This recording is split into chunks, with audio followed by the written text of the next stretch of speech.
et qui lit 6 à 10?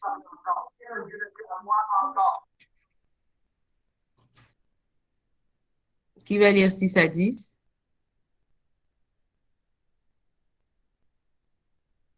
Je peux Je vais lire. lire. Coucou.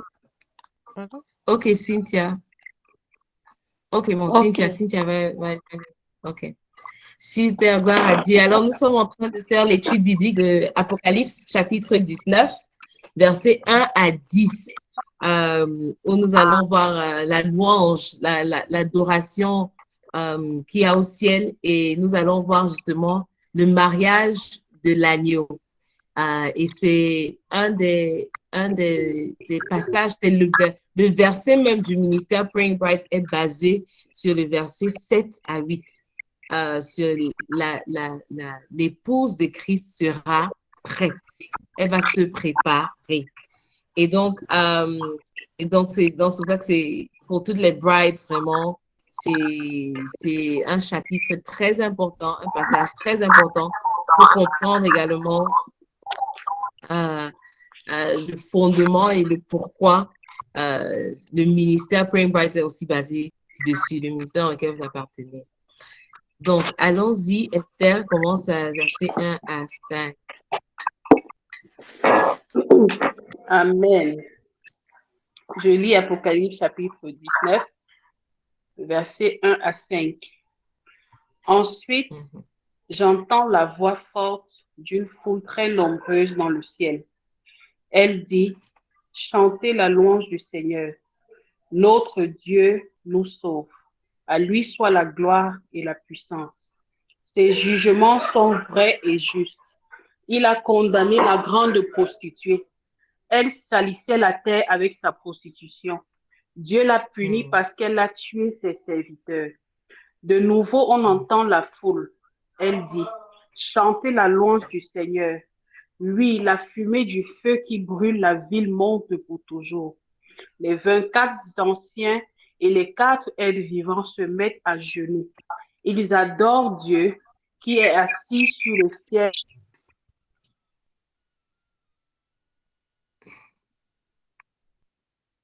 royal en disant Amen.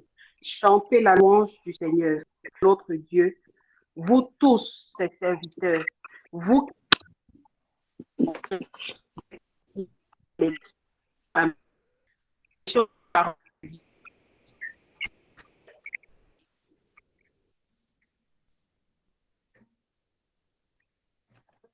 Amen. Amen. Cynthia. Alors, verset 6. Puis j'entendis une voix semblable à celle d'une foule nombreuse. Elle résonnait comme de grandes chutes d'eau, comme de violents coups de tonnerre. Voici ce qui était dit. Alléluia, louez le Seigneur, car le Seigneur, notre Dieu Tout-Puissant, a établi son règne. Réjouissons-nous et soyons heureux, rendons-lui gloire, car le moment des noces de l'agneau est arrivé et son épouse s'est préparée. On lui a donné un vêtement fait d'un tissu de lin, brillant et pur. L'ange me dit, écris, heureux ceux qui ont été invités au repas de noces de l'agneau. Et il ajouta, ce sont là les paroles véritables de Dieu. Je me jetai à ses pieds pour l'adorer, mais il me dit, garde-toi de le faire. Je suis un serviteur comme toi et comme tes frères qui sont fidèles à la vérité révélée par Jésus. C'est Dieu que tu dois adorer. La vérité révélée par Jésus, voilà ce qui inspire les prophètes. Amen.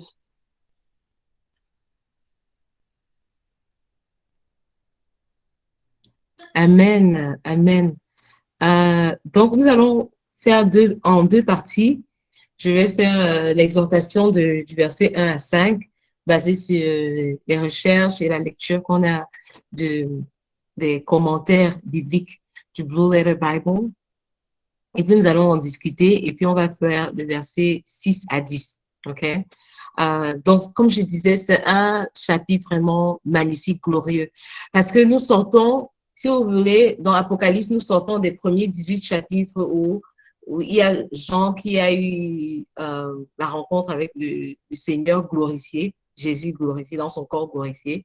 Il lui a donné les instructions et tout. Après, Jean a vu les 6 à 7 différents, c'est 6 sauts, les 7 sauts. Tous ces trucs terribles qui se passent sur la terre, tous ces trucs terribles qui vont se passer. Et là, on sort du chapitre 18.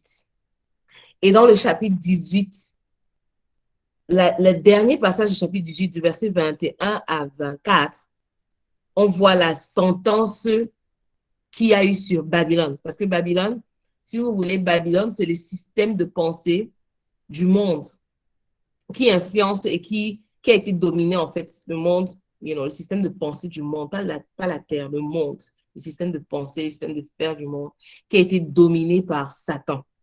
Et c'est pour ça qu'on voit toujours, à différentes étapes dans la Bible, la nation, le peuple, l'entité qui révolte toujours contre Dieu c'est toujours Babylone. C'est pour ça que dans les derniers temps, ce sera Babylone. Et donc là, dans le chapitre 18, on voit comment, on dit un ange a pris comme un marteau, un gros caillou, et il a lancé dans la mer et il a dit, c'est avec cette violence aussi que Babylone, la grande ville, va être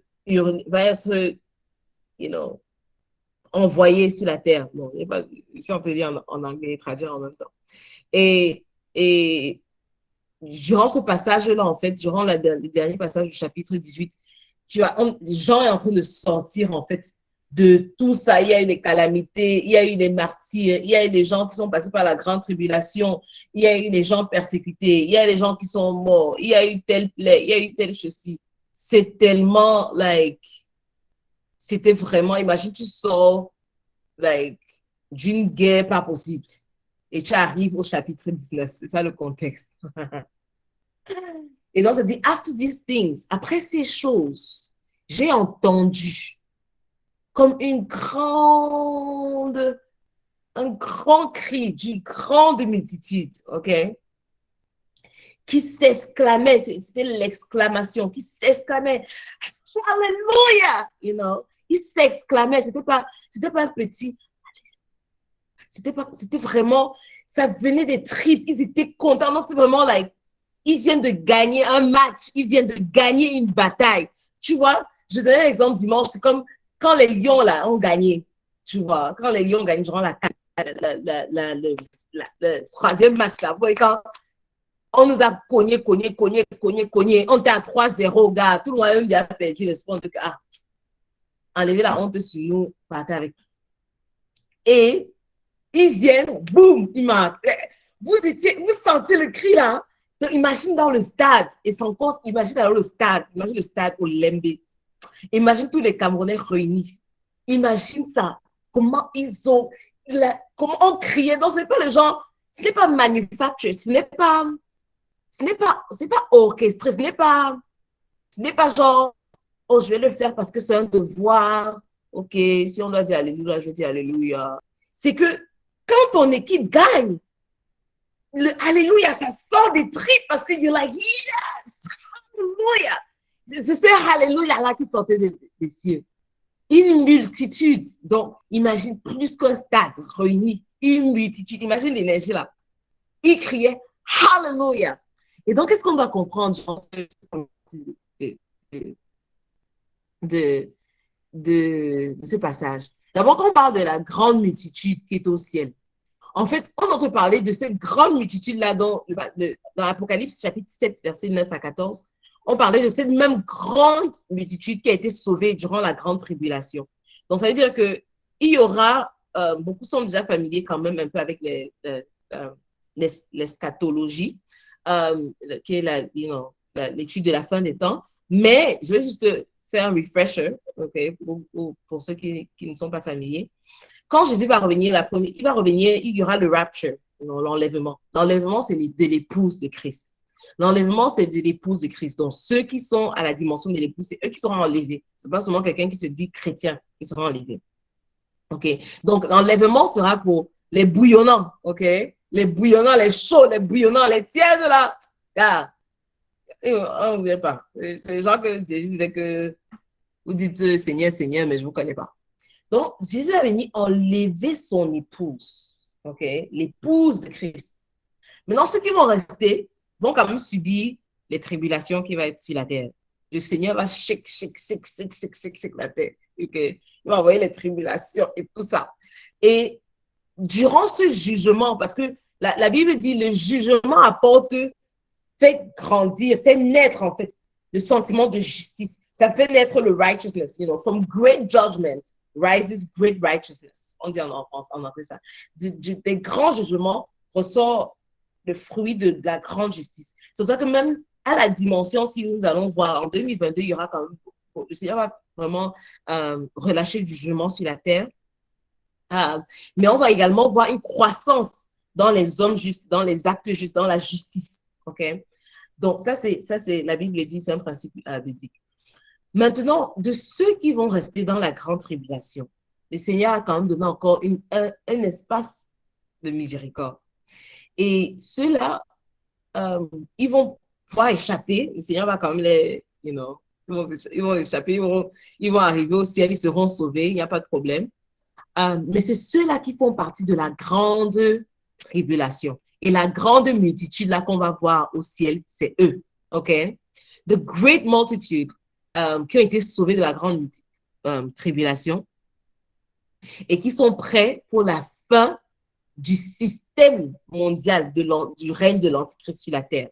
Okay? C'est très important de connaître la différence entre quand on parle du monde et quand on parle de la terre.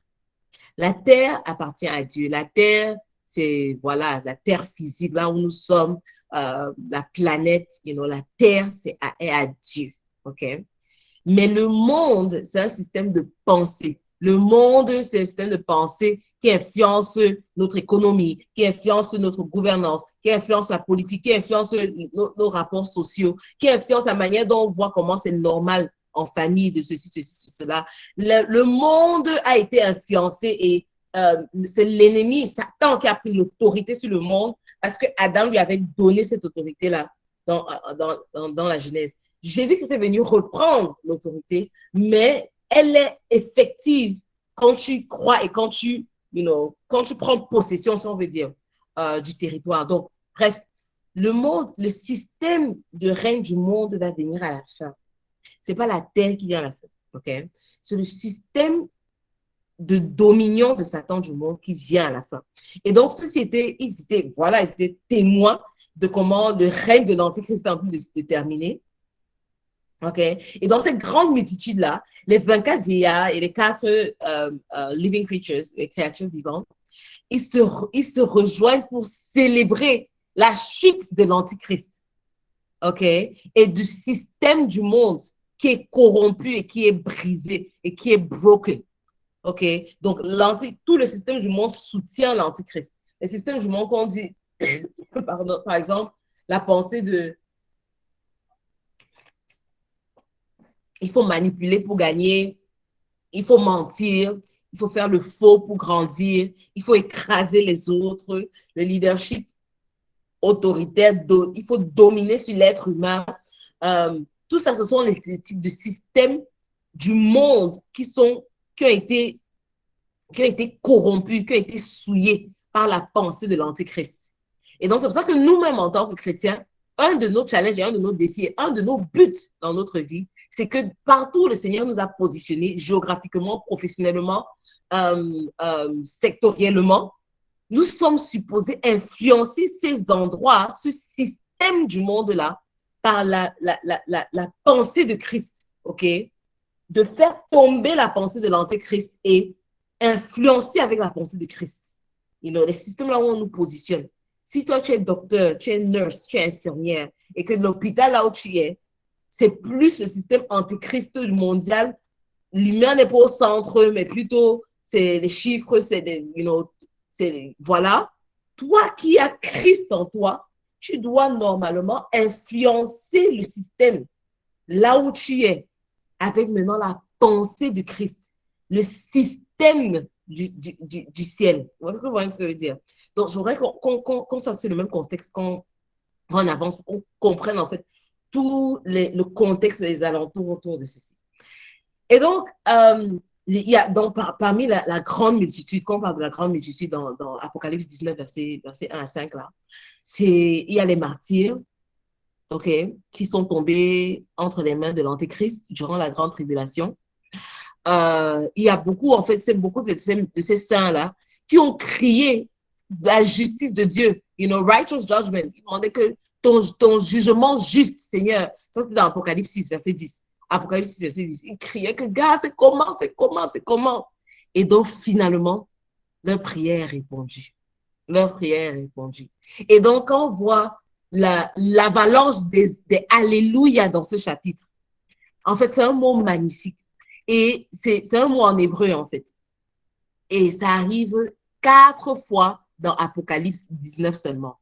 Dans Apocalypse 19, on voit Alléluia 4 fois. Et il y a Alléluia nulle part ailleurs dans le Nouveau Testament. Donc, Apocalypse 19, c'est l'accumulation et la condensation des Alléluia. OK? Et ça appartient effectivement dans ce chapitre. Parce que le peuple de Dieu est en train de se réjouir sans contrainte, OK, sur la victoire sur Babylone. Ah! Alléluia! Babylone est vaincue. Et le Seigneur te donne cette capacité-là même. Avant ce grand, l'apothéose du Alléluia qu'on va avoir tous au ciel. Oh! Il nous donne déjà chaque jour, chaque fois, à chaque épisode, à chaque victoire, il nous donne ce Alléluia là qui sort de nos tripes. Quand on dit, l'ennemi voulait, détruire ma famille. J'ai dit que n'est pas possible. Tu ne passes pas. C'est la pensée de Christ qui règne ici. Et quand tu vois comment ça marche, Alléluia! Si l'ennemi voulait, mettre telle maladie ou tel handicap sur mon enfant, j'ai dit que non. Moi, j'appartiens à Jésus. Je n'appartiens pas au système dans l'antichrist là. Donc, mon enfant sera influencé par le système du ciel. Et quand tu vois comment le système du ciel là vient vaincre sur le ciel de Babylone, hey, hallelujah, le Seigneur te donne la capacité, même aujourd'hui, maintenant, dans nos différents challenges, de pouvoir shout, raise hallelujah, ne pas subir sur le système babylonien, ne pas subir sur le système du monde, ne pas subir sur le système du monde. Pourquoi? Parce que nous appartenons à un système, à une pensée, à un monde qui est tellement plus puissant que le Babylone dans lequel nous sommes. Hey! C'est pour ça qu'il dit dans Jérémie 29, verset 11, ça, il est en train de parler aux Israéliens. Je sais qu'on cite beaucoup ça dans le livre. Et c'est un de mes versets qui est dans ma chambre là-bas, qui est affiché là. Car je connais les projets que j'ai pour toi. Les projets de bonheur et non de malheur. Pour que tu aies un avenir et de l'espérance. OK? Ça, il parlait aux Israéliens qui étaient dans Babylone. Ils étaient en exil déjà, dans Babylone. Mais le Seigneur fait que nous rassurer que tu peux être dans Babylone. Tu peux être dans le gouvernement. Tu peux être dans le gouvernement le plus corrompu du monde. Tu peux être dans le pays le plus bancal et dysfonctionnel du monde. Mais le Seigneur te dit, je connais les projets que j'ai pour toi, mon enfant. Tu m'appartiens, je t'ai choisi, tu es à moi. Je connais les projets que j'ai pour toi. Ce sont les projets de bonheur et non de malheur. Donc, quand le système de Babylone veut venir t'envahir la tête, tu dis, hey, no way, I belong to Christ. Hey, et, tu peux raise that hallelujah. Et donc, l'accumulation de hallelujah, c'est ce qu'on voit. Ils ont crié hallelujah. Ils ont crié hallelujah. Ici, dans l'étude biblique, on dit, hallelujah en hébreu, ça veut dire quoi? Ça veut dire simplement praise the Lord. On dit ça en anglais comment? En français comment? C'est quoi encore en français? Qui peut m'aider? Praise the Lord, quoi? Gloire à Dieu, gloire à Dieu. Gloire à Dieu, Et vous savez, l'Apocalypse est écrit en grec. Et même en grec, Jean a gardé l'expression hébreu. Alléluia. OK? Donc, c'est un mot magnifique. On n'a pas besoin de le traduire. C'est Hallelujah, praise the Lord, gloire à Dieu, gloire à Dieu. Et tu sais, certaines personnes ont peur de dire Hallelujah, you know. Mais on va tous le dire au ciel. Donc, dis ça maintenant, enjoy ça, practice it, jusqu'à ce que ça vienne de tes tripes. You know, it's such a wonderful word. C'est un mot tellement magnifique.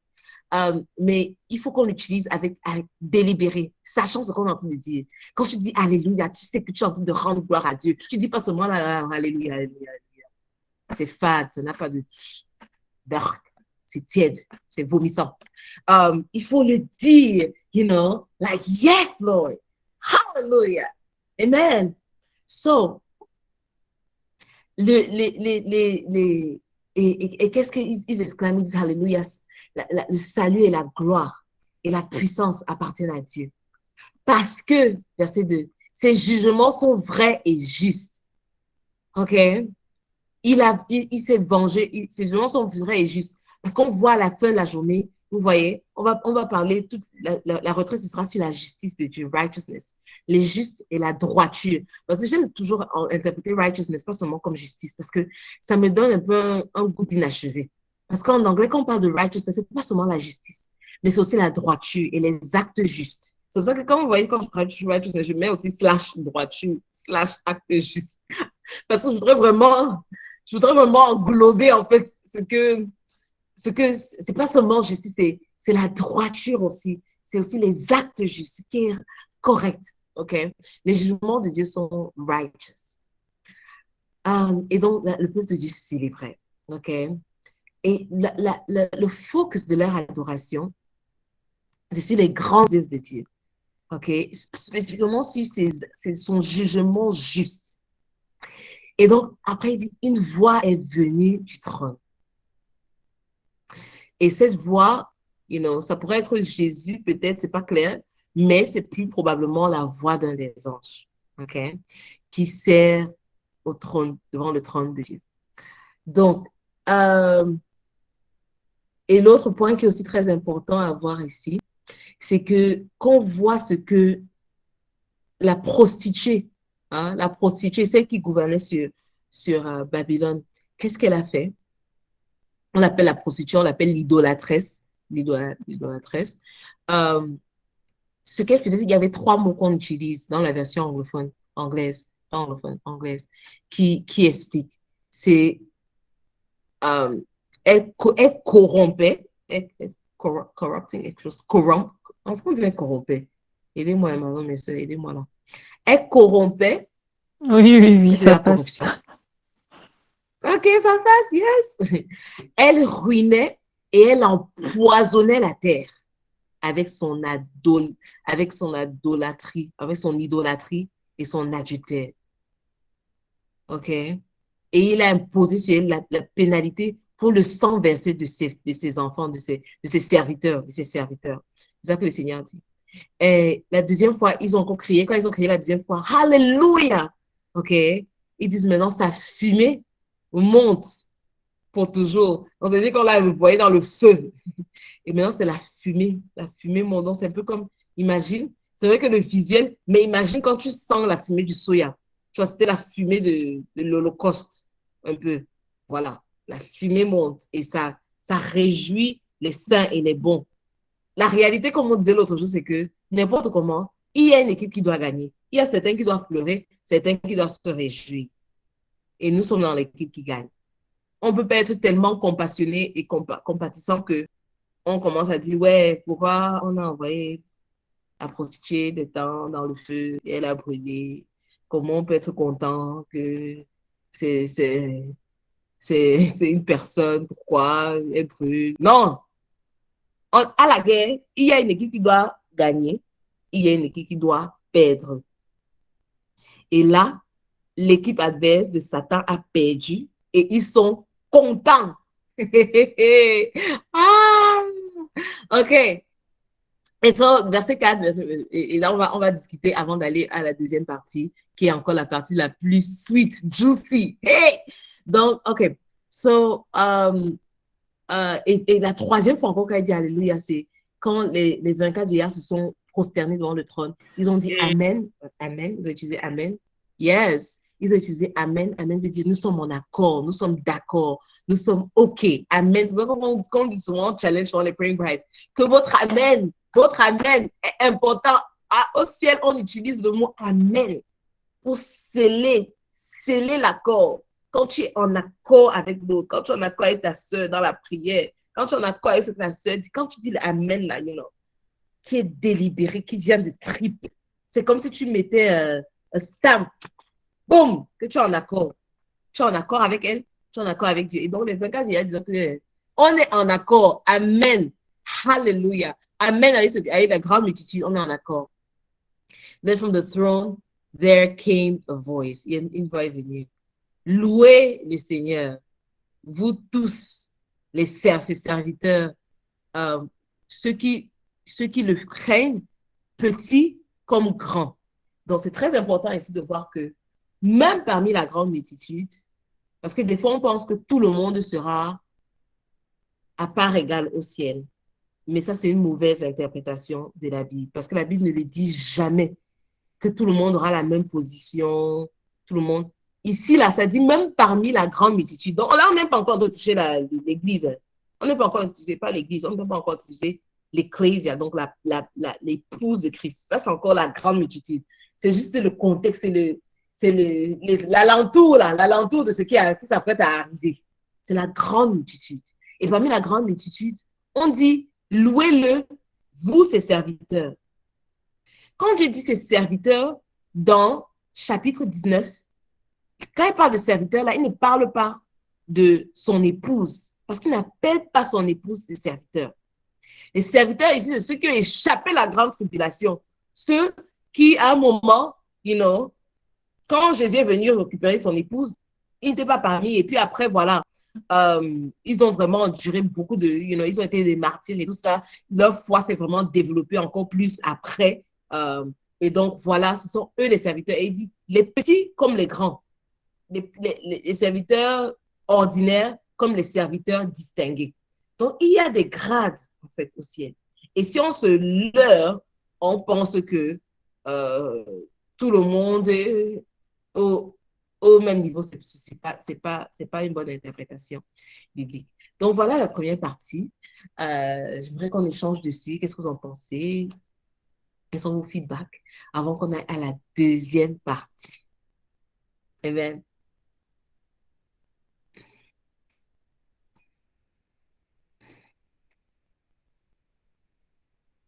Amen. On est ensemble? On est en accord? Amen. Non, non, non, ensemble, on est là. OK. Any feedback?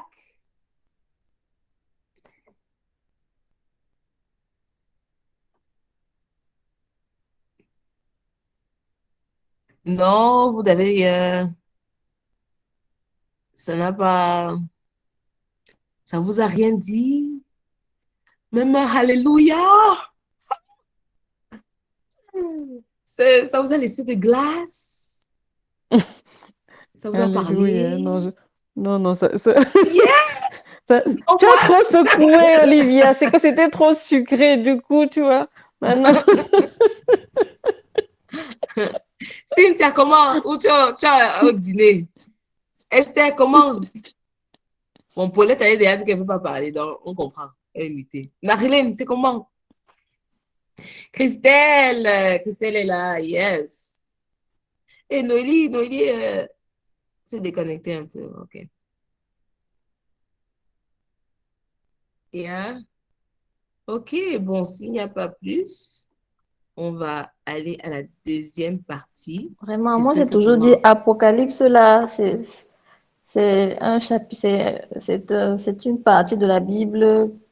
J'ai pas encore c'est un niveau qui m'a déjà dépassé, donc je me nourris encore. Oui, non, il n'y a pas le niveau sur ça. Ça, c'est que le niveau là, moi, j'étais un Non, peu comme ça avant. c'est pas pour rien qu'on a mis ça vers la fin, là, tu vois, non, ça dit qu'avant d'arriver là, il faut que tu aies déjà bien mangé la nourriture solide d'avant. Yeah, ok. Ok, on va aller au verset 6 à 10. Maintenant, là, c'est le mariage de l'agneau. Oh, beautiful, beautiful. Le mariage de l'agneau. Ça, c'est l'apogée. L'apogée. Amen. Tout ça, OK? Amen. Tout ce qu'on fait là, tout ça là, c'est pour ce moment du mariage de l'agneau. Que nous puissions être, you know, prises, enlevées comme épouse. Amen. Et enjoy ce mariage-là avec l'agneau. Et donc, qu'est-ce que Jean continue à dire? Then I heard something like the shout of a vast multitude. Donc, il a encore entendu comme un cri d'une multitude énorme. OK? Comme un boom des vagues. OK? Dans le pounding. Et comme un rugissement des tonnerres. Là, maintenant, c'était un Alléluia encore plus vibrant, plus éclatant. Imagine, je ne sais pas si c'est à toi, c'est aller aux chutes de Niagara, les Samantha là, qui sont au Canada là. Pour ceux qui sont allés aux chutes, il y a le chute de la Lobe, bon, c'est un peu, le chute de la Lobe à Crédit. Ou bien, quand tu étais déjà devant un volume d'eau, like, la grandeur de l'eau, ça te fait souvent, tu commences souvent à adorer Dieu. Parce que quand tu vois comment tu es tout minuscule, et tu vois la nature dans sa grandeur et dans sa puissance, tu dis, waouh, gloire à Dieu. Ça te fait me crier un Alléluia. Maintenant, il explique que le rugissement, des fois, vous avez eu ces pensées-là, quand tu penses au ciel, tu entends les petits oiseaux, tu entends les guides qui tombent sur le sol, tu entends. Un peu quand on entre dans les grands monastères, là, c'est silence. Mais là, on est en train de nous expliquer une scène au ciel où c'est des rugissements, c'est des cris, it's exuberant praise. Là, on voit, tu imagines les David, quand on disait que le roi David qui danse, il enlève ses habits, il crie, il est, hey, hey, hey, il est loud, you know? C'est ça. Imagine alors des millions de personnes. If you don't like noise, prepare your ear for that kind of noise in heaven. Si tu n'aimes pas le bruit. Et donc, il sent encore le Alléluia, ressent encore, voilà le quatrième Alléluia.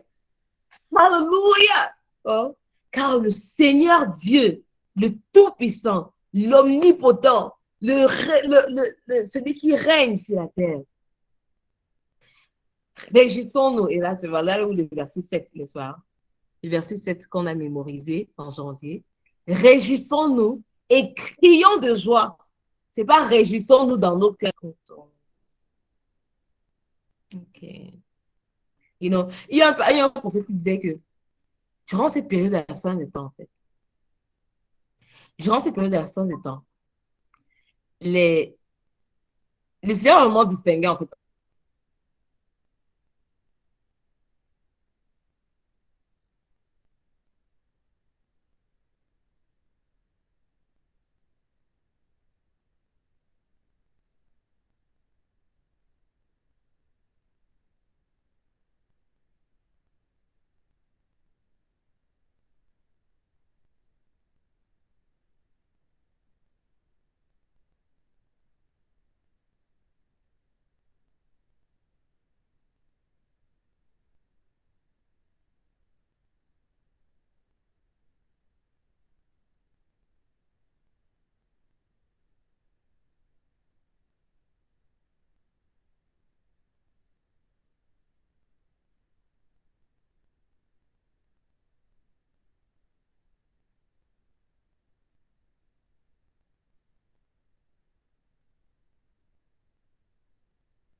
Hello,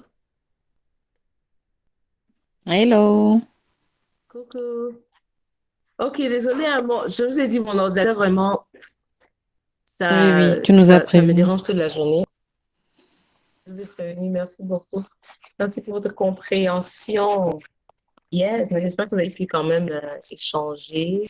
Donc, ça vous a permis d'ouvrir un peu plus au micro. C'est de stabiliser mon téléphone. Voilà. OK. OK. All right. Donc, nous faisons verset 7. Let us rejoice. Donc, je dis que, oui, you know, like they're shouting for joy. Imagine, I mean, quand ton équipe gagne, on n'a pas besoin de te dire crie. On n'a pas besoin de te dire, hey, célèbre, you know. On n'a pas besoin de te dire, tu dis pas seulement, ah, oh, oh, oh, le Cameroun a gagné, you know. On n'a pas besoin de dire, on te dit pas, tu dis pas, tu es pas juste là que, ah, mais c'est cool, hein, on a gagné. C'est ça.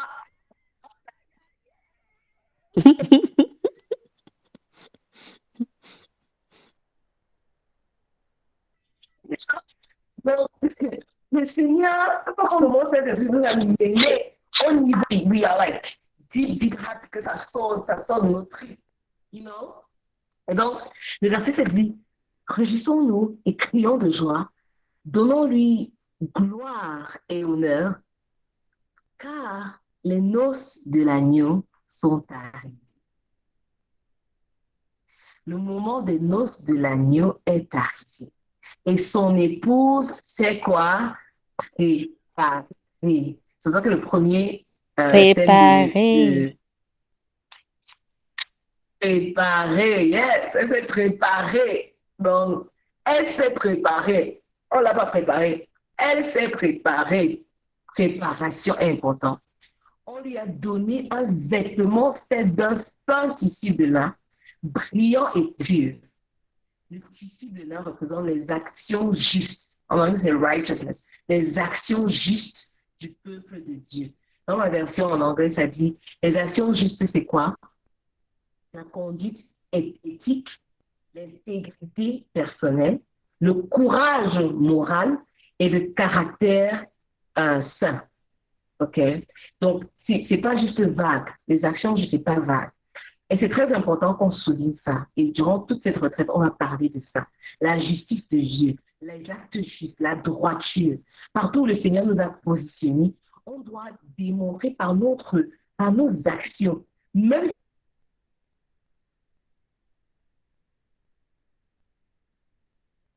si nous sommes à Babylone, que nous sommes des épouses de Christ qui avons des actions justes. Donc, nous avons bien. On n'appelle pas ce qui est ténébreux lumière, on n'appelle pas ce qui est lumière ténèbres, on n'appelle pas ce qui est incorrect correct, on n'appelle pas ce qui est correct incorrect. Donc, pour chacun d'entre nous, concrètement, ça c'est pragmatique de chez pragmatique. Je veux dire, demain quand tu es au bureau, quand tu es face au dilemme, quand tu es face aux choses qui ne sont pas correctes, you know, le Seigneur te demande de te vêtir de ce vêtement de justice, d'actes justes. On ne voit pas les trucs dans la société qui ne sont pas corrects. On dit qui sont incorrects, on dit que c'est correct. Non. On doit être c'est vrai qu'on va parler de ça durant la retraite. On reçoit la justice de Dieu devant Dieu, dans le positionnement juste avec Dieu. Mais grâce à cela, parce qu'on est bien positionné, juste avec Dieu, grâce au sacrifice de Jésus, parce qu'on est bien positionné, maintenant, la société doit maintenant sentir comment nos actes justes. OK? Donc, l'épouse sera habillée de ses actes justes. Alléluia. Et ensuite, l'ange a dit, écrit ceci, que bénis sont ceux qui sont invités au mariage de l'agneau. Bénis, heureux ou bénir, heureux ceux qui ont été invités au repas des noces de l'agneau. Et il ajouta, ce sont là les paroles véritables de Dieu. avant d'entrer, pour vous expliquer en fait le contexte en fait des noces, et c'est très important de comprendre le contexte des noces et des Hébreux. Et même ayant parlé de ça même dimanche dernier, lundi, je pensais encore à ça. Vous voyez, quand il y a un message, quand tu as fait les recherches, ça t'a instruit, ça t'a édifié, mais après tu penses encore à ça, tu, you know, euh, tu médites encore dessus, tu te rafles encore dessus, et ça m'a donné un bien pas possible. Juste la manière dont le Seigneur a utilisé le mariage, you know, pour refléter, ce que nous allons voir en fait au ciel à travers la cérémonie de mariage. Donc, chez les Juifs, ok, euh,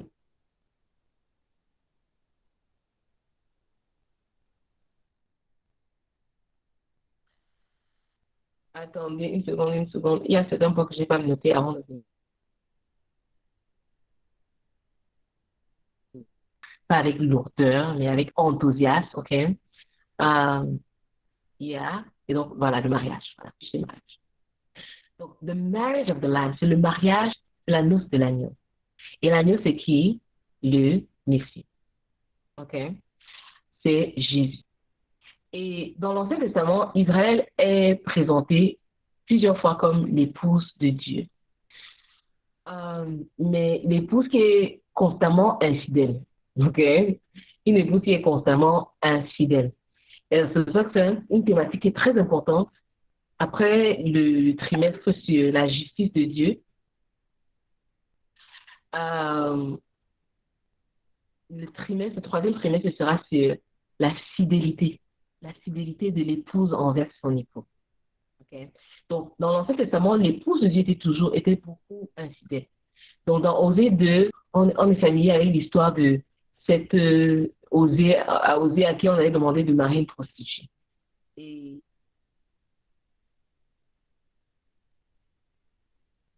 il devait l'aimer n'importe comment. Et ensuite, Isaïe 54 également, on parle de, le Seigneur a pris cette fille, cette jeune dame, il l'a nettoyée, elle était sale, il l'a nettoyée, elle était nue, il l'a nettoyée, il l'a habillée. Et donc, le Seigneur a toujours montré ça, en fait, comment il est riche en miséricorde et, you know, il n'y a rien qui est trop sale pour qu'il ne te prenne pas. Okay? Peu importe ton passé, peu importe ce que tu avais fait, même si tu étais la prostituée, elle avait osé. Elle était prostituée, donc imagine. Donc, quelqu'un de nous arriver au niveau prostituée. Mais même si que tu avais peut-être 10 partenaires par soir, durant 10 ans de ta vie, ah, Dieu te prend, il te lave, il te nettoie, il dit qu'à mes yeux, tu es une vierge. Oh là là, n'est-ce pas une bonne nouvelle? C'est une superbement belle nouvelle. Et dans le Nouveau Testament, l'Église est aussi présentée comme la fiancée de Jésus, qui attend le jour du mariage. Dans 2 Corinthiens 11, verset 2, on la présente comme la fiancée de Jésus. Dans Éphésiens 5, verset 25 à 32, on présente l'Église comme la fiancée de Jésus. Et donc, dans les temps bibliques, le mariage il y avait 2 grands événements. The betrothal and the wedding. OK? Avant le grand événement, il y avait une période où on sélectionne la fiancée. OK? Le mari va sélectionner la fiancée. Et puis, il y a la cérémonie de betrothal. C'est quoi? En fait, c'est une cérémonie de fiançailles. Mais la cérémonie de fiançailles, imagine un peu comme la dot ici. Voilà, imagine un peu. Même que la dot est considérée un peu officiellement comme le mariage. Mais imagine un peu comme un toquet qui est très officiel. OK? Un toquet qui est très officiel. Et vous connaissez le toquet, non? Le toquet, quand on va toquer avant le mariage. Et c'est dans l'état-là, en fait, que Joseph et Marie étaient. Ils étaient fiancés, mais pas encore mariés. Mais à l'époque, là, les fiançailles étaient équivalents à un mariage. Mais la seule différence, c'est que le mariage n'était pas encore consommé sexuellement. Mais quand il y a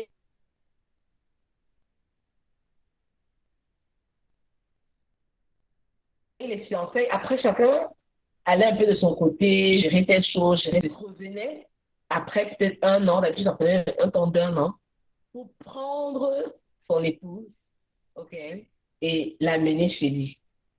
Donc, la période de fiançailles, ce n'est pas les fiançailles qu'on voit aujourd'hui, c'est pour que vous compreniez en fait. Ça avait un poids, hein, ça avait un poids. Pour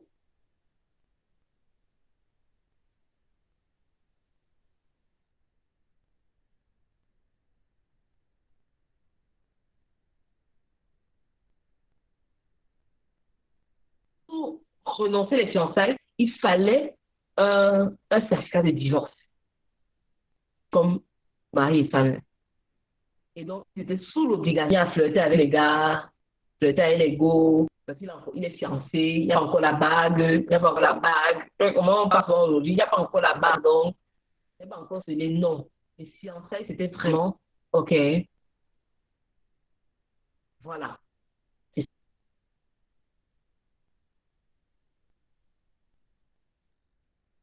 scellé, OK? Et donc, l'Église, donc, les amoureuses de Christ, les amoureux de Christ, l'épouse de Christ, les intimes de Christ, on va appeler l'épouse de Christ. Et donc, nous aussi, justement, les noces de l'agneau, si ça nous concerne, nous.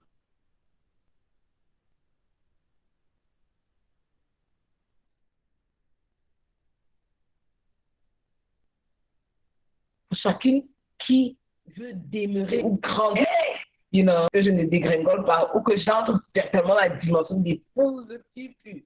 Et que je ne dégringole pas parce que je ne veux pas que quelqu'un prenne ma couronne. Je ne veux pas que ma couronne d'épouse tombe quelque part avant que je n'arrive aux noces de l'agneau. Pardon.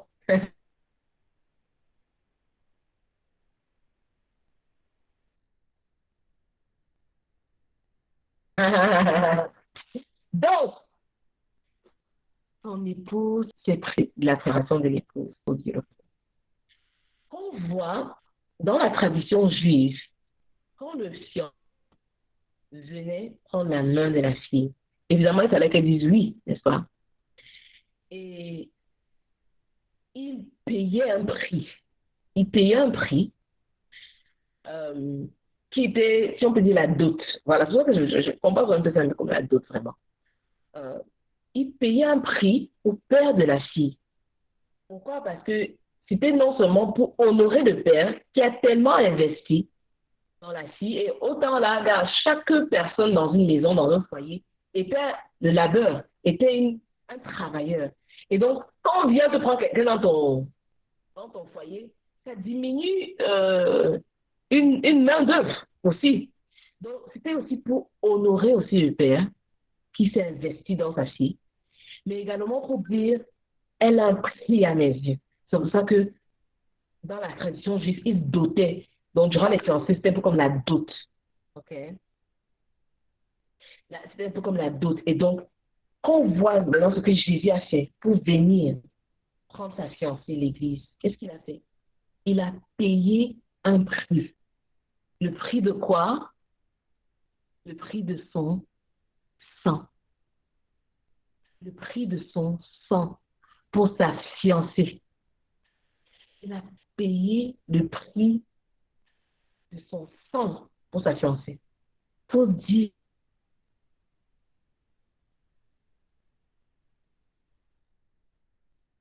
quelle est la valeur. La valeur. Il n'a pas pris l'or. On m'a même offert une balle en or.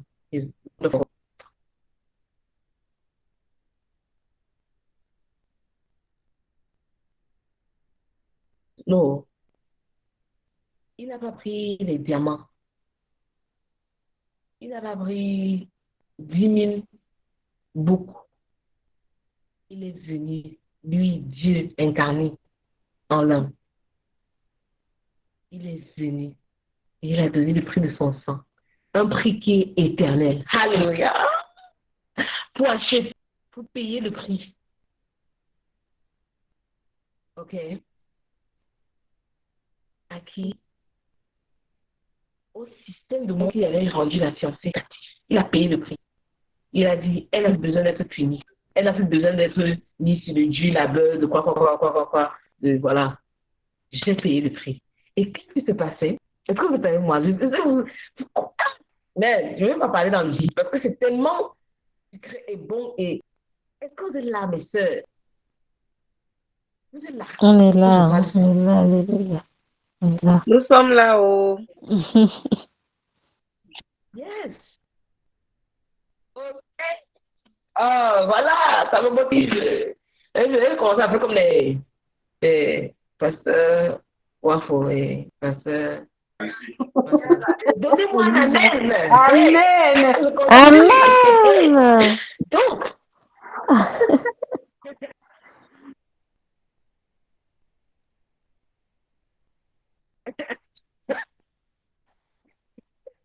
quand le fiancé laissait sa fiancée, quand il partait, il donnait non seulement, il payait le prix, comme Jésus l'a fait, mais il donnait également un cadeau. Un cadeau pour qu'elle se rappelle de lui jusqu'à ce qu'il revienne. OK? Et ce cadeau-là, il a laissé avec, évidemment. Et la troisième chose qu'il laissait, avant de la laisser, il lui donnait des promesses. C'est magnifiquement beau. Oh, il faut qu'on fasse un de ces jours, l'étude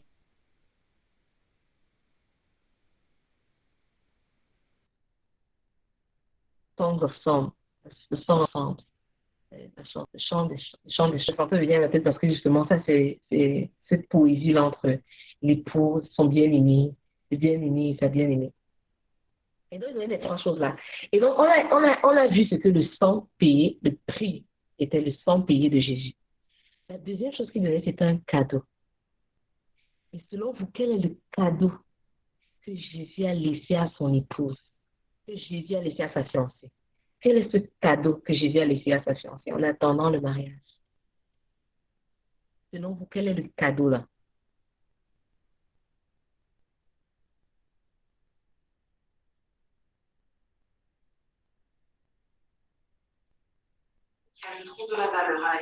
Le Saint-Esprit.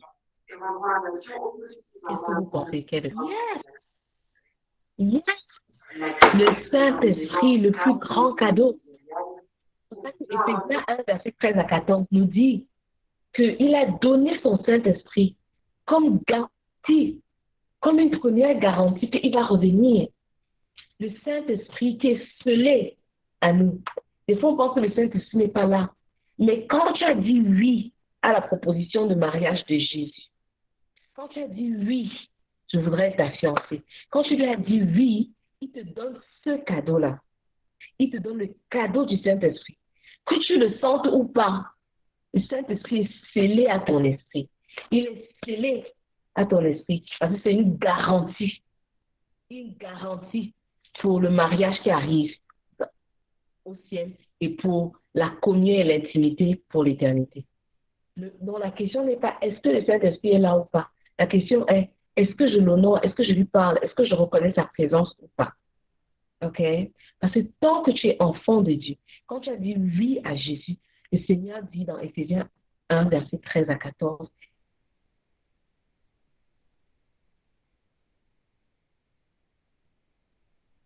il vient sceller le Saint-Esprit à ton esprit. Maintenant, c'est le degré de est-ce que tu es triste, est-ce que tu le fais pleurer à l'intérieur, est-ce que tu l'étouffes, ça il veut s'exprimer, est-ce que tu l'étouffes cadeau là, ou bien tu as un cadeau mais tu ne sais pas que tu as le cadeau. La troisième chose que les fiancés faisaient durant les mariages juifs à l'époque, c'est qu'ils faisaient des promesses. Il dit, je promets de te protéger. Donc, durant ce moment-ci, de nos fiançailles jusqu'à notre mariage, tu seras protégé par moi. Je promets de pourvoir à tes besoins. Entre maintenant et quand on va se marier, tu ne vas pas manquer de quoi que ce soit. Ce sont les fiancés responsables. Amen. La fiancée de qui? Comment? Pendant que je serai éloignée de toi, je serai toujours avec toi. Donc, toujours sentir quand même ma présence. À travers qui? Cadeau que je donne. C'est un peu, si on peut dire, si on peut utiliser les cadeaux, même on voit, il y a les bagues de fiançailles qu'on utilise maintenant de manière moderne. C'est que tu n'as pas encore la bague même de mariage, mais quand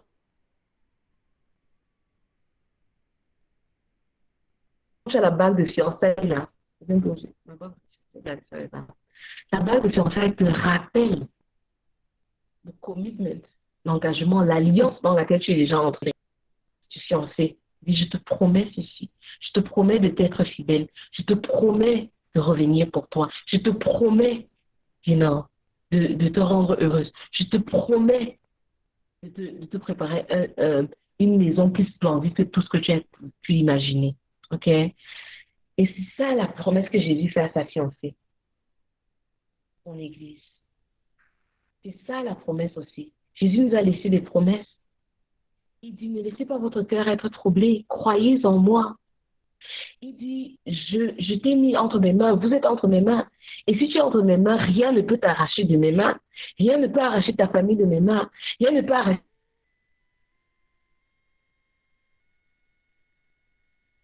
ta destinée de mes mains. Il dit, je ne te quitterai jamais, je ne t'abandonnerai jamais. Hébreux 13. Quand il dit 8 à 29, rien ne t'arracherait de mes mains et des mains de mon Père. Il dit, je suis caché en Dieu et toi tu es caché en moi. Il dit, aucune âme qui est forte contre toi ne va prospérer. Il nous fait toutes ces vies. Est-ce que nous croyons à ces promesses? Est-ce que son Église croit en cette promesse? On rappelle en fait comment c'est transcendant, comment c'est universel et comment c'est terrain. Le prix qui a été payé pour nos fiançailles, le sang de Jésus, le cadeau qui nous est donné, le Saint-Esprit, et les promesses que le fiancé nous a données. Toutes ces différentes assurances, je vais te protéger. Car ne te soucie pas de ce que tu vas manger, de ce que tu vas boire, de ce que tu vas manger. Ne te soucie pas, ma chérie. Ne te soucie pas, ma chérie. Ça focalise-toi seulement sur notre royaume, sur comment on va régner ensemble, sur le royaume qu'on doit étendre sur la terre. Ne sois pas inquiète que j'ai pas l'argent pour payer les boutiques des enfants. J'ai pas l'argent pour payer ceci. Dis seulement, hey, tu es la fiancée de qui? Tu es la fiancée de qui? You're the bride of who? Whose bride are you? You know? Whose bride are you, my sister? Whose bride are you? Jesus is bride. Jesus is bride. Et donc, je prie que le Saint-Esprit nous donne la grâce de digérer ça durant toute la continuation de cette soirée.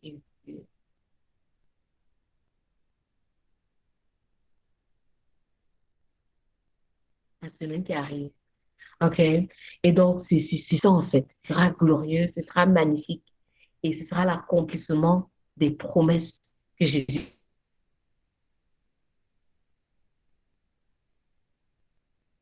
nous a données. Et donc, la prière de tout leader, évangéliste, prédicateur pieux devant le Seigneur, qui a été marié, qui s'est marié à un seul homme.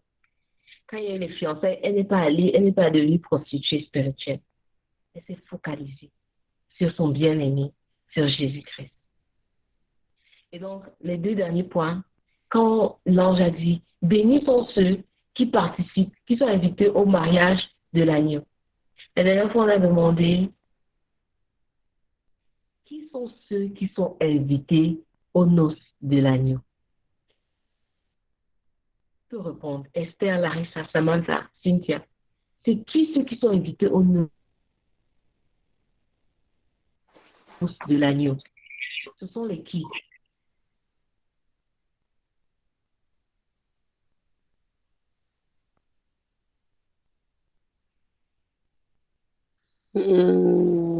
Olivia, please come again. Les noces de l'agneau. Qui sont invités? Qui sont ceux qui seront invités aux noces de l'agneau, c'est ça? Qui sont les invités? Ils sont les qui, les invités là? Je pense que c'est tous ceux qui ont cru à l'œuvre de Christ, non, qui sont invités.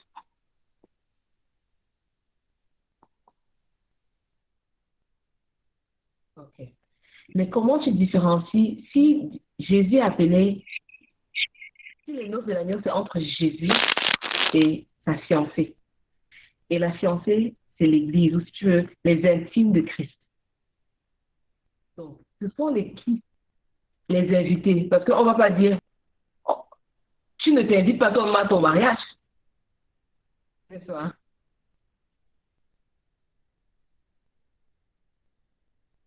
Toi-même, tu n'es pas invité de ton mariage.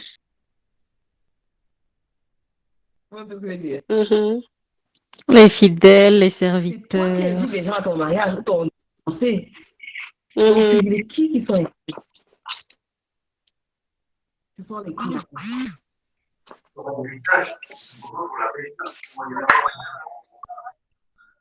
C'est un plaisir pour nous, en tant que citoyens arabes, Si l'Église est déjà qui va se fiancer.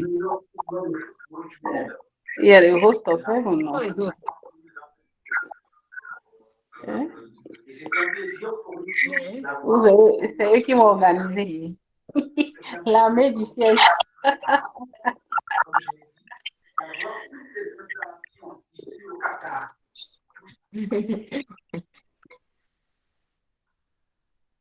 donc, il y a plusieurs personnes qui sont dans les invités. Il y aura ceux de l'Ancien Testament qui sont morts avant de OK?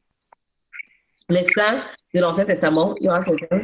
Il y aura également, comme on a dit, ceux qui vont échapper de la grande tribulation, ceux qui vont être les saints qui seront les marqués durant la grande tribulation, qui n'ont pas à temps, non pas peut-être soit à temps ou au moment propice, n'ont pas vécu une vie d'épouse de Christ.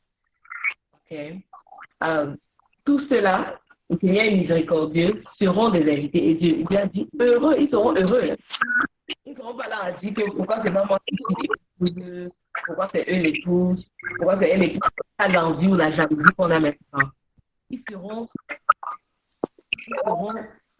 seront contents d'avoir été invités.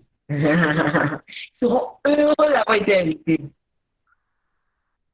Et le Seigneur dit, ça ce sont les véritables paroles du Seigneur. Et pour dire, ça va véritablement avoir lieu. Et le verset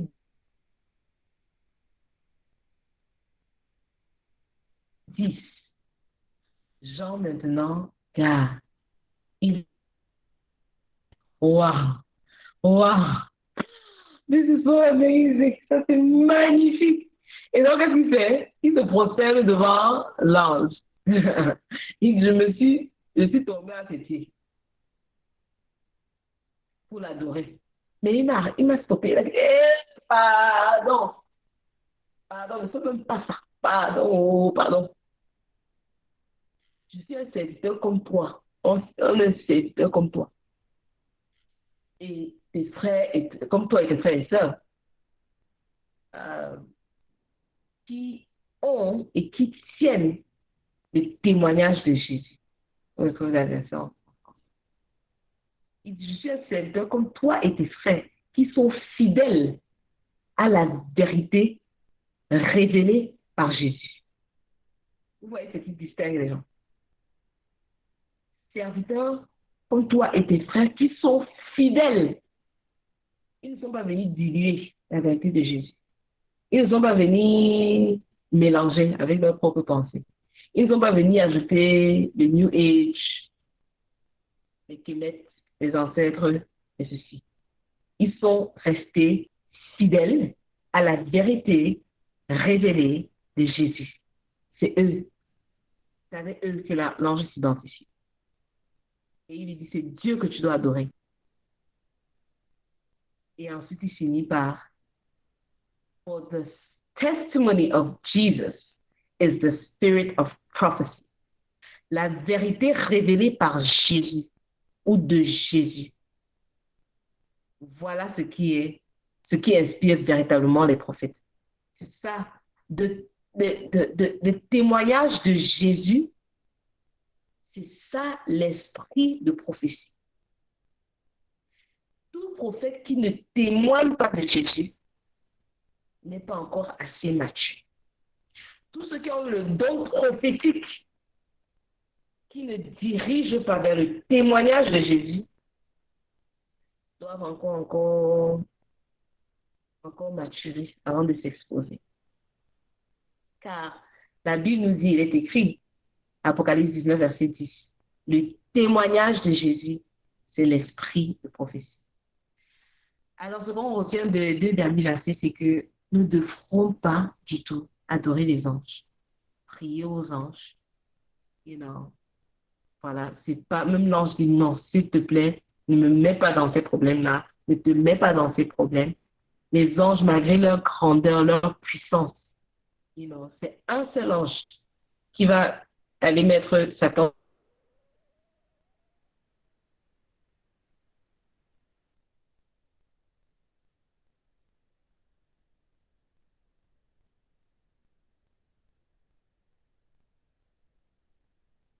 dans, dans, dans, dans le geôlier, dans le chapitre 20. Quand je me rappelle, quand j'avais lu ça, c'est un seul ange sur plus de 10 millions d'anges, des millions d'anges. Un seul. C'est là que tu comprends que Dieu n'est pas, Papa Yahweh n'est pas, submergé par Satan, non. Il n'est pas surpris par Satan, non. Il n'est pas, Satan n'est pas son adversaire à lui. Ils ne sont pas sur le même, non, ils ne sont pas dans le même ciel. Ok?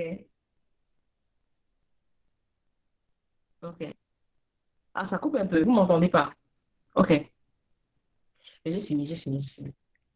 Donc, la Bible dit, le Seigneur dit, Satan est notre adversaire à nous les êtres humains. Il n'est pas l'adversaire de Papa Yahweh. Il est l'adversaire de toi et moi, c'est notre adversaire. Pas de Papa Yahweh, pas de Jésus. Ils ne sont pas en guerre. C'est pour ça qu'il nous capacite pour pouvoir vaincre et triompher sur les attaques de l'adversaire. C'est nous qui devons vaincre en utilisant la victoire ou le certificat de victoire que Jésus a déjà donné. C'est nous qui devons manifester en fait cette victoire. Yeah? Et donc voilà pour les noces de l'agneau et pour ce chapitre 19. Avez-vous des commentaires, feedback et autres?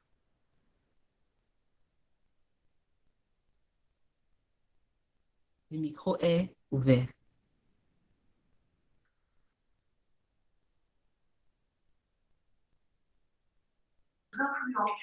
Vraiment, c'est tellement bien illustré, bien expliqué que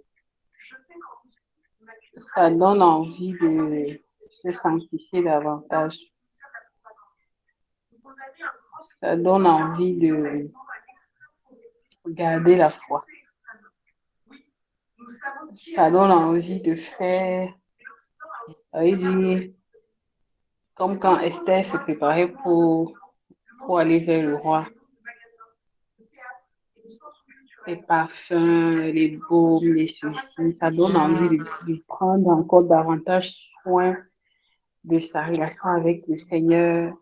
Et vraiment encore, ça veut dire que faire, oh là là, ça bâtit tellement de foi, tellement de joie, tellement d'assurance, tellement de paix.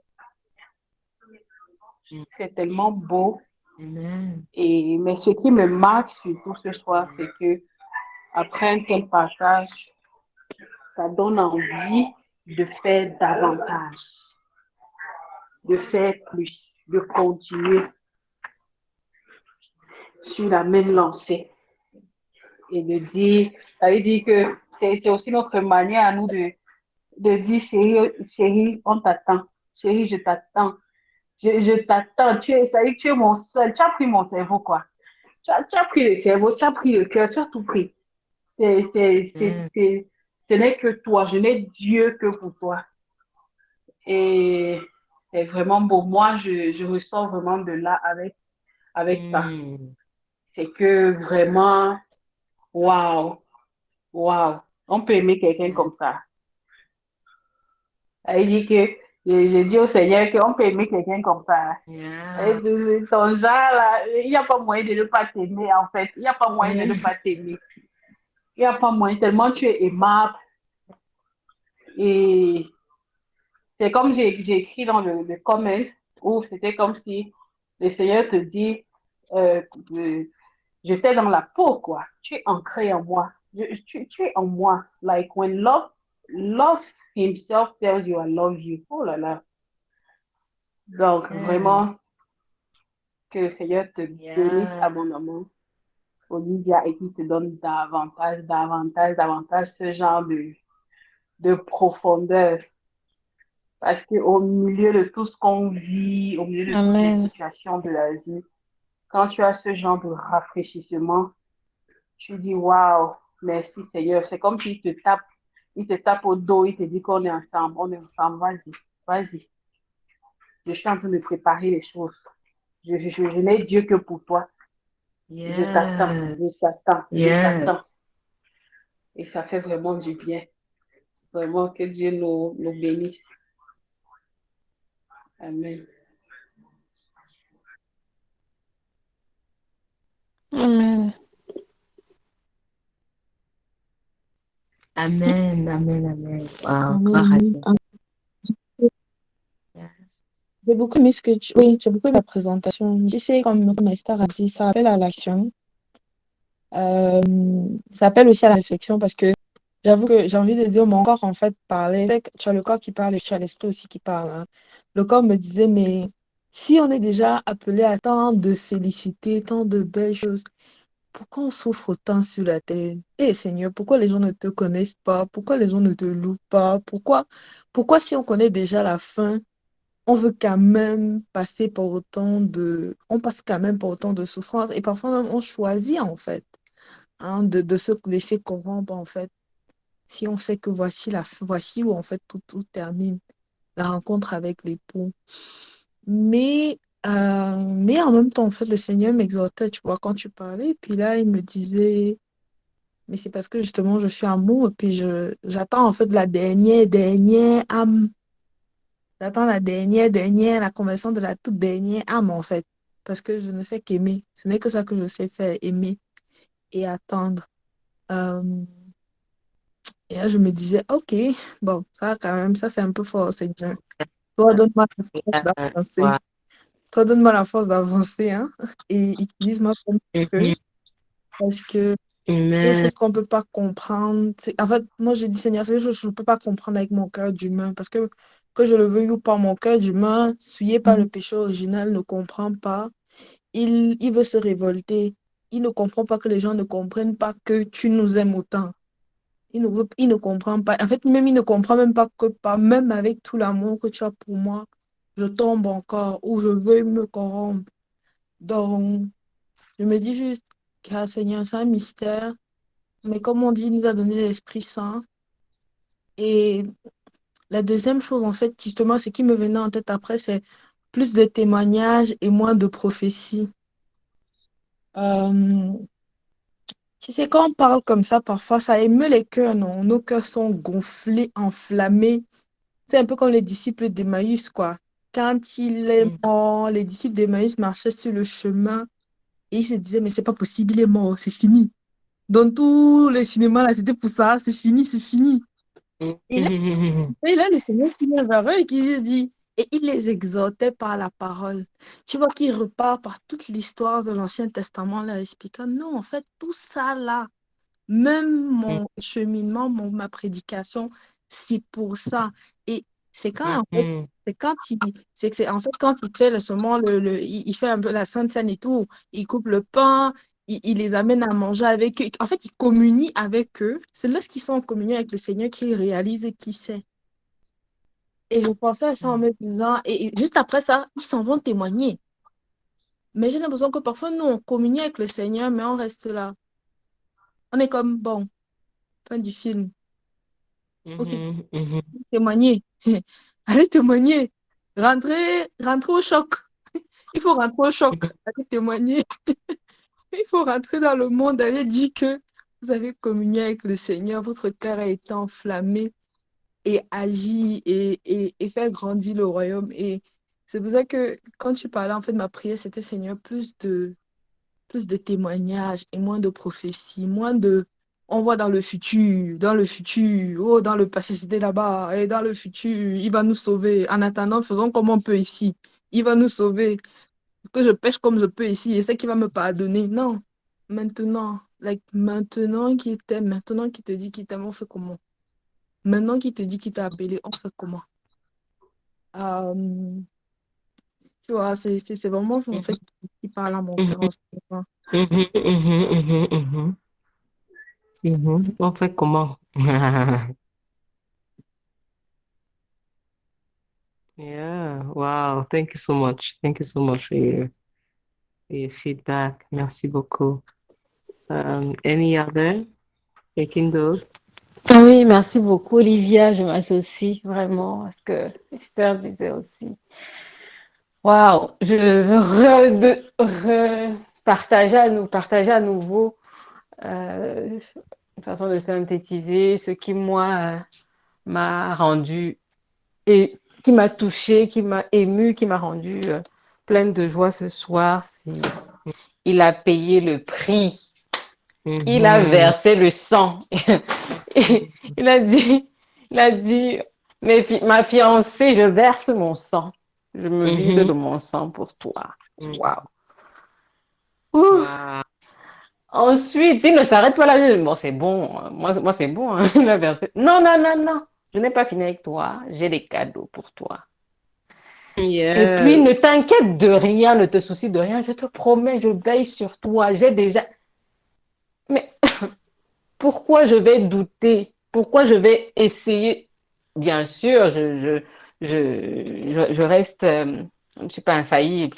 Mais alors, dès que je me souviens qu'il a payé le prix, qu'il a fait pour moi des cadeaux, qu'il me promet, qu'il il tient parole,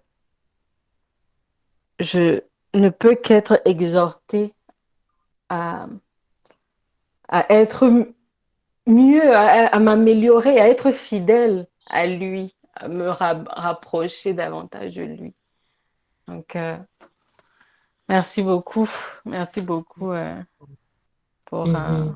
pour cette interprétation, pour ce partage avec autant d'enthousiasme, comme tu sais bien le faire. Merci beaucoup. Sois abondamment béni encore, Olivia. Merci. Amen, merci. On te guide. Merci beaucoup. Merci. Gloire à Dieu. Wow. Wow. Quel super, super feedback. Quelqu'un d'autre, un dernier feedback avant qu'on passe à la prière?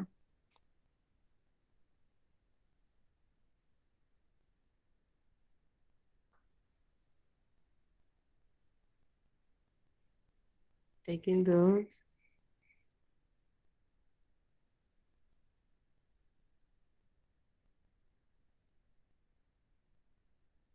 OK, alors on va passer à la prière. On va faire comme le dimanche dernier pour gagner le temps. On va peut-être prendre juste 10 minutes, 15 minutes pour prier. Premier sujet de prière, justement, c'est que le Seigneur nous prépare à être des épouses de Christ prêtes, qui nous aide à nous préparer la grâce par le cadeau du Saint-Esprit que nous puissions nous préparer véritablement pour lui. Le deuxième sujet de prière, c'est pour la retraite qui arrive. Et s'il y a un troisième sujet de prière, sentez-vous libre de le partager. Donc, on va dispatcher. Qui aimerait prier pour le premier sujet de prière et qui pourrait prier pour le deuxième? Le premier sujet, c'est la grâce d'être élevé à la dimension d'épouse de Christ. Et le deuxième, c'est pour la retraite de ce week-end. Je peux faire le premier. Ok, Samantha, thank you. Qui peut prier pour la retraite?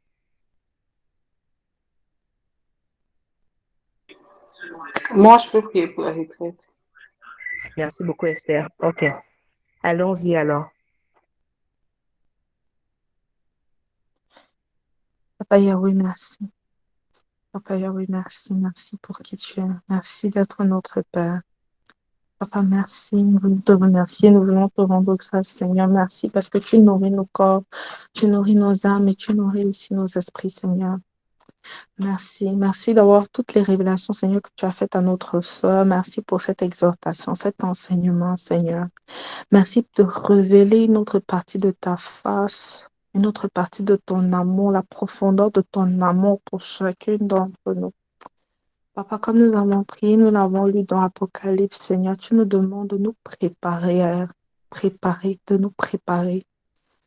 Quand est-ce que, Seigneur, nous nous préparons? Parce que nous voulons être semblables à toi. Nous voulons revenir à toi, préparer. Lorsque toute reine se prépare, comme notre sœur Esther a dit, lorsque Esther se préparait, elle se préparait à la hauteur du roi qu'elle allait rencontrer. Elle se préparait à la hauteur du roi qu'elle allait rencontrer. Voilà pourquoi la préparation a pris autant de temps. Oh, Papa Yahweh, tu nous donnes Amen. de la vie. Tu nous donnes toute la vie pour nous préparer à la rencontre de l'amour parfait que tu es. Tu sais ô combien nous sommes brisés. Tu sais ô combien, Seigneur, nous manquons. Tu sais, Seigneur. Tu es comme cette lumière-là qui, lorsqu'elle resplendit sur nous, nous montre en fait toutes les tâches, toutes les choses, tous les coins cachés, toutes les toiles d'araignée, tout ce que nous devons purifier dans notre cœur, purifier dans notre comportement, purifier, Seigneur, dans nos traumas, dans nos blessures, Seigneur, tout ce que nous ne voyons pas, Seigneur, tu nous prépares. Merci, Papa Yahweh, de nous montrer cela. Et lorsque tu nous montres cela, Seigneur, n'ayons pas peur. À Zacharie, tu as dit, n'aie pas peur.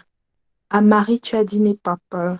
À chaque fois où tu viens et tu montres, Seigneur, la voie, la route, Seigneur, où tu démontres ta volonté, Seigneur, tu nous commences toujours en disant, n'aie pas peur. Alors n'ayons pas peur, repoussons toute la peur, repoussons, Seigneur, parce que là où il y a la confiance, il n'y a pas de peur. Là où il y a la peur, il n'y a pas la confiance. Il n'y a pas l'abandon, Seigneur. Alors, Papa Yahweh, nous voulons te prier pour que cette parole entre dans notre cœur, pour qu'elle nous ravive de confiance, elle nous ravive d'espérance, d'espoir, que nous ayons foi en l'humanité, que nous ayons foi en nos frères et sœurs, que nous ayons foi que cette terre, tu nous l'as donnée pour qu'elle soit dominée, que nous ayons foi que quels que soient les obstacles qui viennent de nous, qui viennent de notre entourage, qui viennent de notre famille, nos enfants, nos maris, nos familles, nos belles familles, Seigneur, que quels que soient les obstacles financiers, les obstacles mentaux, psychologiques, Seigneur, que tout cela tombe parce que tu nous prépares, que nous ayons la foi que nous sommes tes épouses, nous sommes en préparation pour la rencontre, Seigneur. Voici la retraite qui est en train d'arriver, Seigneur, que ce soit un moment d'effusion, Seigneur, que ce soit un moment où vraiment nous serons en communion avec toi, où nos cœurs seront enflammés, où tu vas nous parler à travers la parole, Seigneur. Mais tu nous as dit, n'aie pas peur. N'aie pas peur, mais contemple la gloire, contemple le festin que je prépare pour toi, parce que tu en es digne, tu as de la valeur à mes yeux. Alors merci, Papa Yahweh. Il y a des moments où ce n'est que des mots. Ce n'est que des mots. Il y a des moments où le monde vient et il nous strie, Seigneur, et il nous blesse, Seigneur, et il nous heurte. Et il y a des moments où on peut manquer de confiance en soi, mais tu reviens, quoi, tu nous dis, rappelle-toi, tu es mon épouse, tu es mienne. Rappelle-toi, tu es mon épouse et tu es mienne. Alors n'aie pas peur, même dans la vallée de l'ombre de la mort, tu ne crains aucun mal. Tu ne crains aucun mal parce que je suis avec toi. Si tu as pu faire de simples pécheurs des apôtres de ton ministère, si tu as pu faire de simples pécheurs, combien de fois nous qui te cherchons jour et nuit, que ne feras-tu pas de nous, Seigneur? Alors, Papa Yahweh, merci.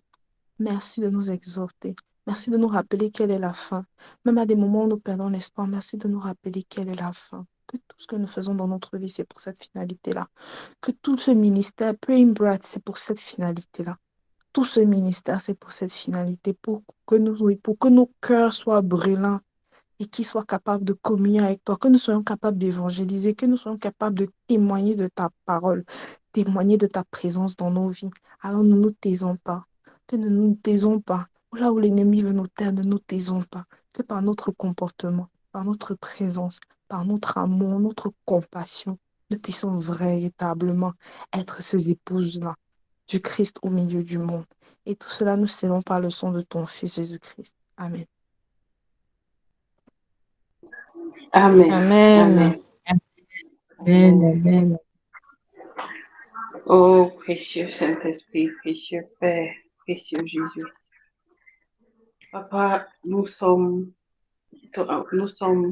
overwhelmed par ton amour et nous te disons merci parce que tu penses à tout, tu prévois tout, tu connais ce qui est bon pour nous, tu mets en nous le vouloir et le faire. Même ce temps-ci, Seigneur, que nous allons prendre, Seigneur, c'est quelques jours extraordinaires où nous allons, Seigneur mon Dieu, mon roi, dresser une table, Seigneur mon Dieu, devant toi, Papa, parce que nous t'aimons.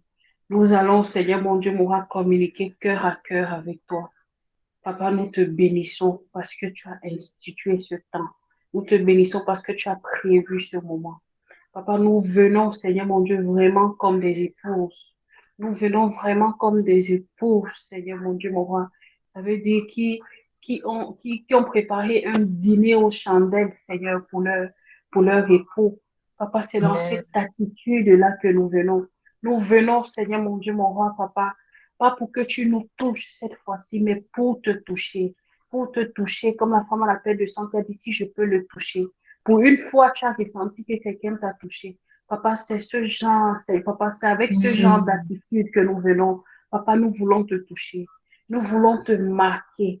Nous voulons, Seigneur mon Mm. Dieu, inscrire quelque chose dans l'histoire, Seigneur mon Dieu, mon roi. Papa, qui va Mm. parler, Seigneur mon Dieu, pour nos enfants et les enfants de nos enfants. Qui va parler pour notre nation, Seigneur mon Dieu. Mm. Qui va parler pour notre communauté. Qui va changer, Seigneur mon Dieu, les choses, Seigneur, dans Yaoundé. Papa, des choses, Seigneur mon Dieu, nous allons bousculer quelque chose dans le règne de l'Esprit.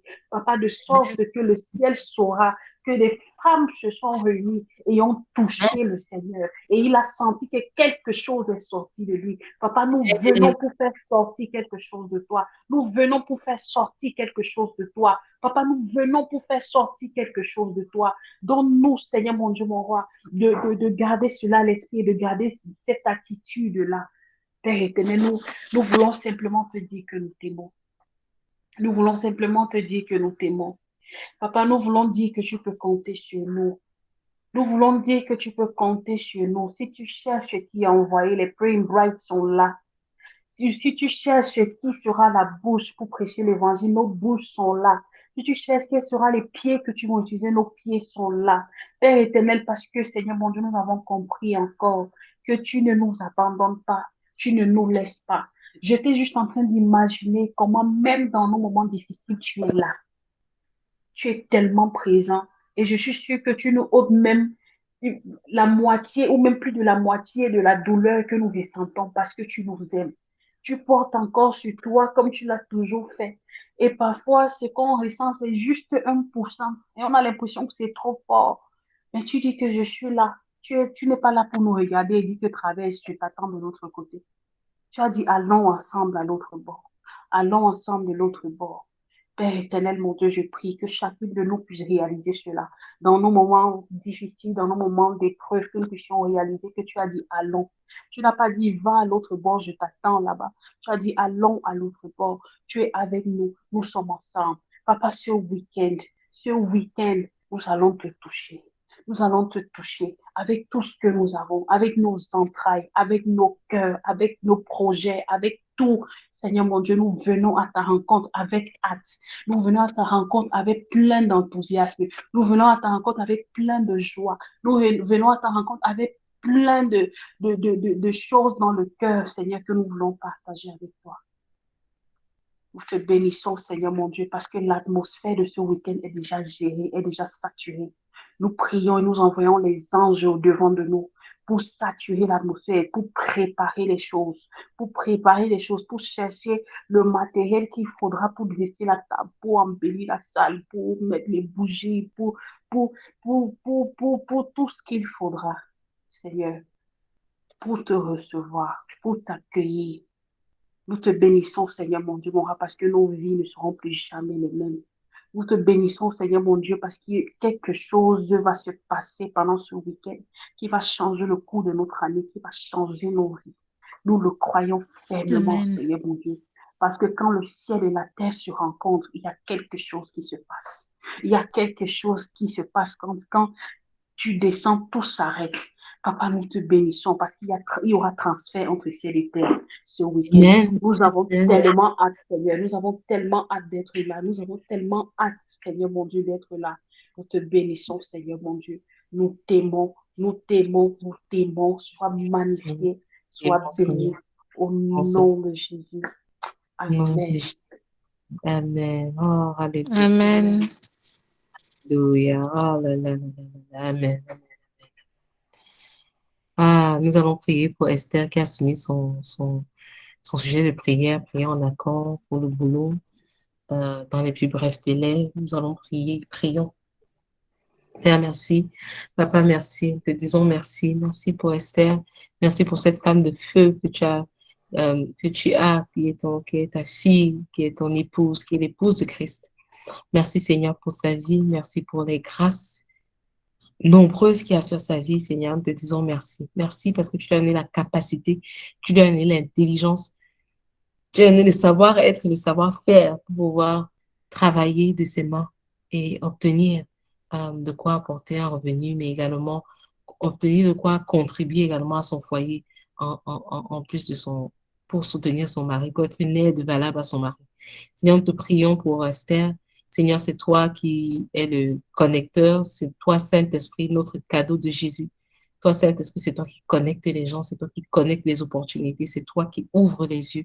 Alors, Seigneur, nous te demandons d'ouvrir les yeux d'Esther vers les opportunités de travail qui se présentent devant elle durant cette semaine, mais également d'ouvrir les yeux de son recruteur, la personne qui va la recruter, pour qu'il puisse savoir, être sûr que c'est elle dont ils ont besoin pour le travail. Seigneur, merci, parce que nous ne savons pas comment tu vas résoudre cette équation, mais nous savons que c'est toi le solutionneur, c'est toi qui vas trouver la solution, et nous sommes dans la paix, sachant que c'est ta volonté que tes enfants travaillent. C'est ta volonté parce que tu n'as pas donné le travail comme une malédiction.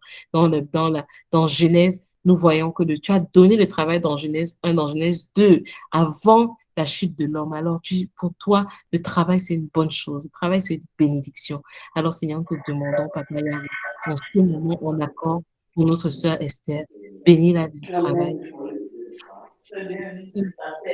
Pour apporter, subvenir au revenu et apporter, être une aide valable à son mari pour son foyer. Seigneur, merci parce que tu le fais. Merci Saint-Esprit. Nous te prions au nom de Jésus-Christ. Amen. Amen. Amen. Amen. Ok, nous sommes arrivés à la fin.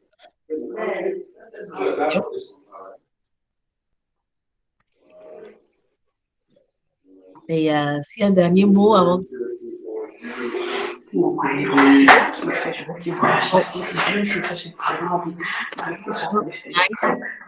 La première session de la retraite.